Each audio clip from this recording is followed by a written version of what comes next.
Bruce, you keep making these f***ing bombs. But guess what? So does Kim Jong-un. But at least Kim is smart enough not to release his. Dennis, how do you and Kim Jong-un communicate when neither of you speak English?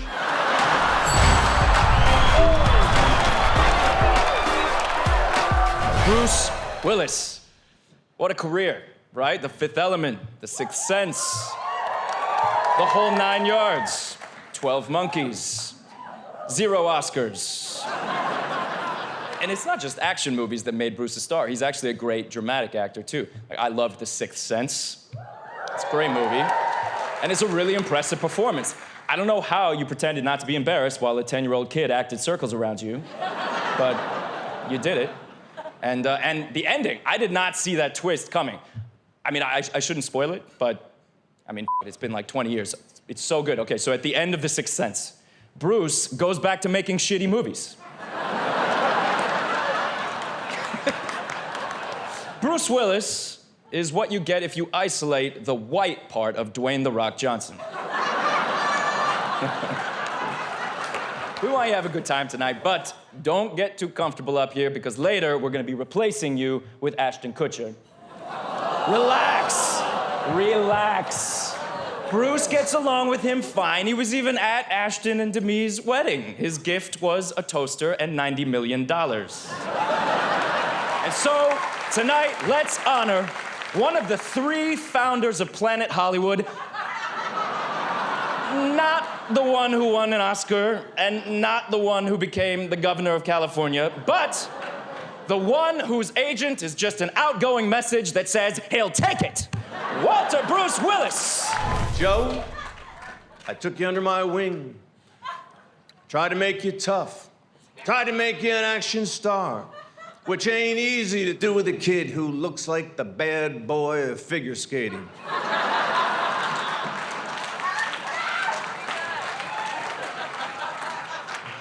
Joseph played a younger me in Looper. Couldn't pull it off. There's only one actor who successfully played me. It was Demi Moore. And she made a lot more money than you did, sweetheart.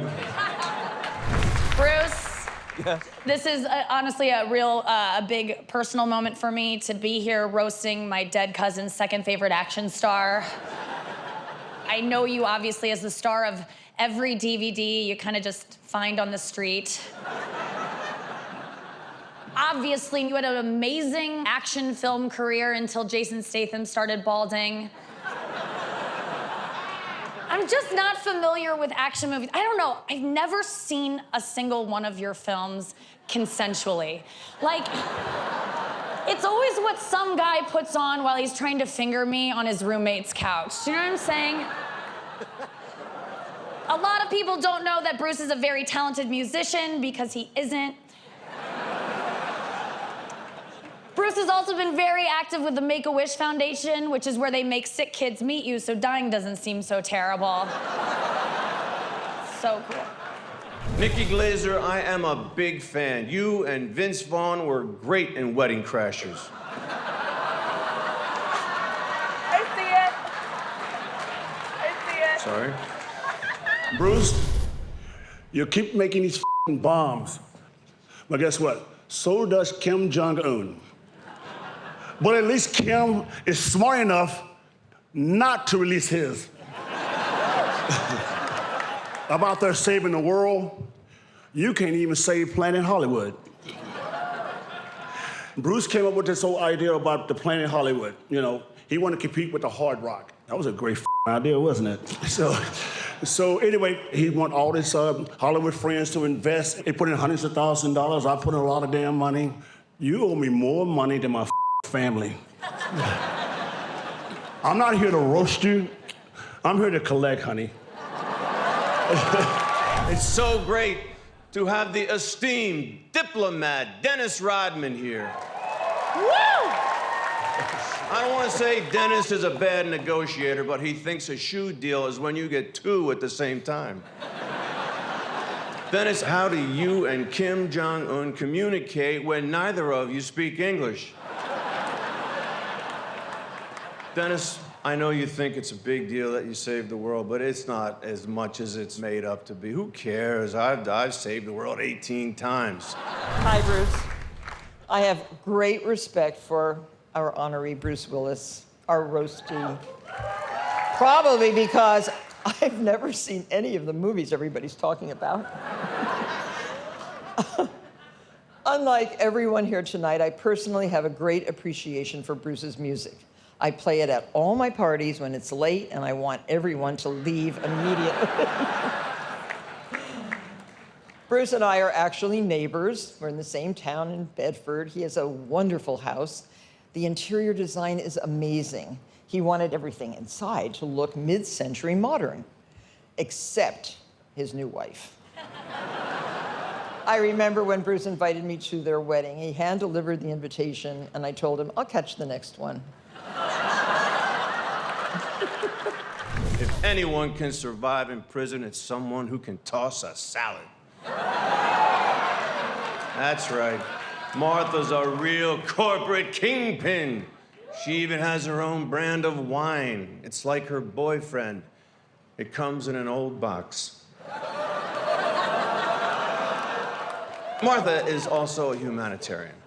When she heard about the kids at the border living in tiny cages, she sent them sewing machines. What's wrong with that? Bruce Willis, I'm so happy to see you. Gosh, the last time I saw your face, I was shopping for movies at the gas station. Moonlighting was considered the first dramedy, a mix of drama and comedy, which is also a good way to describe Bruce's acting style. When he does comedy, it seems like drama.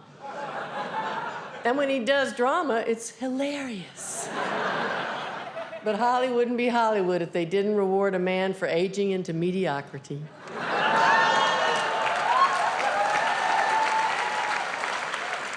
Bruce went on to make 96 movies using just one facial expression. Our characters on Moonlighting weren't much of a stretch. I played a former model, which I was, and he played an asshole, which he is.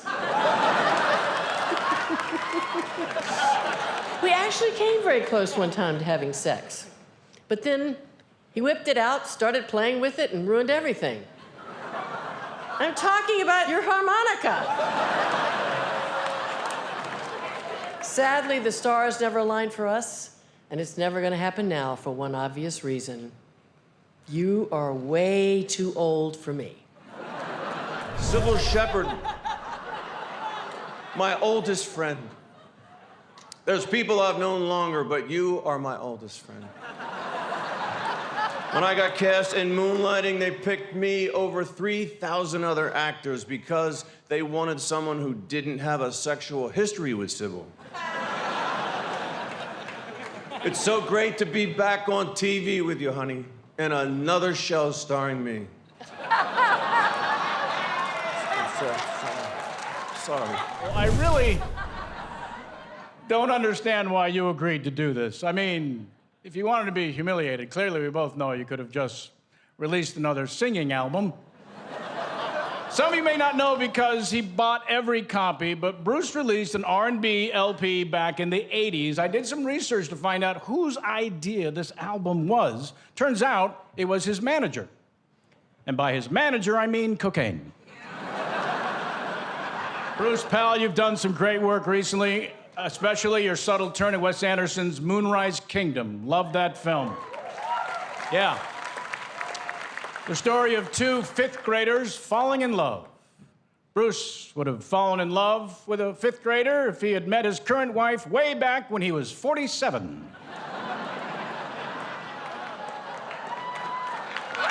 I first met Bruce when I was working with his first wife, Demi Moore, in the film A Few Good Men. Yeah.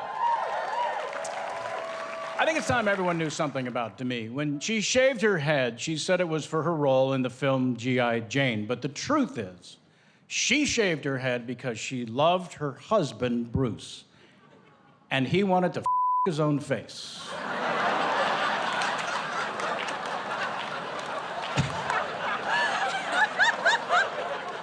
And now, Bruce, one of your friends and co-stars in Pulp Fiction couldn't be here tonight, so they've asked me to pass along a message from Christopher Walken. They've put it up here for me. Here it is. Hi, Bruce. Sorry, I couldn't attend your funeral.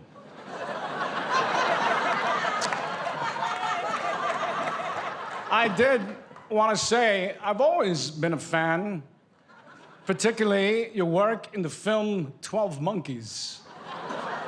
Sure, I was disappointed that you did not portray a monkey, but you gave a beautifully nuanced performance, reminiscent of a monkey who poops in his hands and then throws it in your face.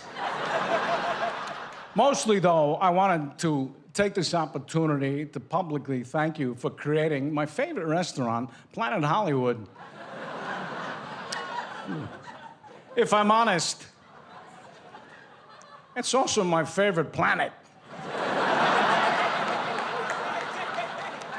Thank you, Bruce Willis, for having the vision and the courage to ask, hi, who wouldn't want to eat $40 potato skins in a booth next to the hat from Billy Bathgate? Kevin Pollak, welcome to the party, pal. You owe your whole career to the guys you impersonate. You've made more money doing Schwarzenegger than his maid. And not to mention, you're better at cleaning houses. I am here to do a deep dissection of how the bartender from New Jersey became such a big titty of a global movie star. Good reviews in the New Yorker and Oscar nominations that you lose to the Farmers Insurance pitchman J.K. Simmons.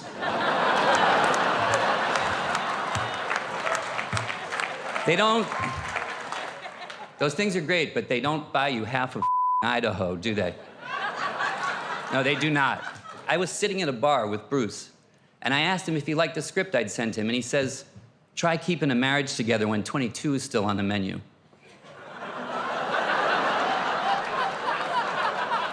The does that mean? I mean, I know what it means, but why say it to that? But I fell off my bar stool laughing. I had no idea why. I still don't know what he thought of the script, and we're done making the movie.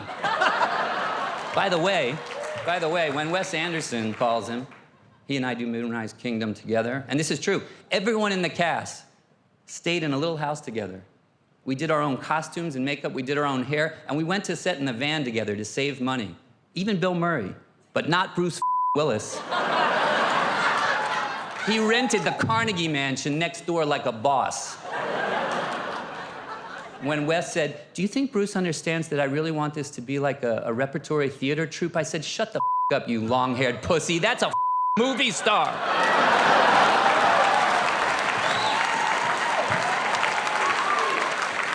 I don't know, maybe I try to challenge myself. I look for roles that stretch me and are different, whereas you deliver consistently the same performance, and I mean like the same one every time. The last thing Bruce Willis would demand is a better script. I'm such an idiot. The script of his last 3 films was crinkle your forehead, say short, memorable quip, no more than 4 words, shoot the gun, duck, repeat the end. It's a half a page long. You could learn your lines in the car on the way to the set. You don't, but you could. Fight Club was the perfect movie for you. Who doesn't want to watch Ed Norton get punched in the face for about 90 minutes? I love you, Ed. I do. But you do have a rep in this town for being, you know, hard to work with. Norton's rubbed more people the wrong way than Harvey Weinstein. Sorry. But you were great in The Italian Job. An Italian Job is also when you titty Dom Irera.